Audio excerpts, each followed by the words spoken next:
నా పేరు మర్రిసుర్సే స్టీవెన్ కుమార్. నేను కొత్తపేటలో గత 10 సంవత్సరాలుగా బ్యాంక్ కాలనీలో నివాసం ఉంటున్నాను. నేను ఆరోగ్య నిమిత్తము, మా మిసెస్ యొక్క ఆరోగ్య నిమిత్తము, మా బిడ్డలకు ఆరోగ్య నిమిత్తము కొద్దిగా డబ్బులు అవసరమైంది. నేను మన సత్యసూర్య బ్యాంకర్స్ నందు మా మిసెస్ గారిది చైను, మా చోలీలు, ఉంగరము, జాలర్స్ అంతా కలిపి 5 కాసులు పెట్టాను. దానికి సంబంధించి 1,05,000 రూపాయలు తీసుకున్నాను. నాకు దాన్ని విడిపించుకుందామని చెప్పి 3 రోజుల నుంచి ఈ యొక్క సత్యసూర్య బ్యాంకర్స్ దగ్గరికి వస్తున్నాను. ఇది మూతపడి ఉంది.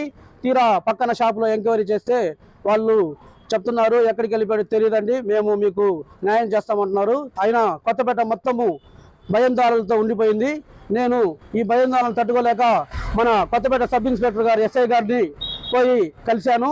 ఆయన రాతపూర్వకంగా రాసిమని చెప్పారు. అక్కడ నేను రాతపూర్వకంగా రాసిచ్చాను.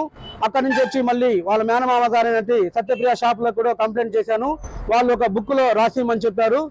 నాకు వాళ్ళ రాము గారు నాకేం చెప్పారంటే, ఇది మందే షాపు, మీరు ఇక్కడ ఏమి ఇబ్బంది ఉండదు, ఇక్కడ కుదరపెట్టవచ్చు, మా వ్యాపార అభివృద్ధికి కొద్దిగా తోడ్పడని చెప్పారు. నాకు రాము గారు బాగా తెలుసు. దాని మూలంగా నేను సత్యసూర్య బ్యాంకర్స్ తిరుమదాస హేమంత్ గారి దగ్గర మా యొక్క బంగారు వస్తువులు కుదరపెట్టాము. ఇప్పుడు చూస్తే ఇలా అయిపోయింది. నేను ఒక్కడనే కాదు, కొత్తపేట నుంచి చాలా మంది బాధితులు ఉన్నారు. రోజు వచ్చి ఈ షాప్ దగ్గరకు వచ్చి భయంతో తిరిగి వెళ్ళిపోతున్నారు.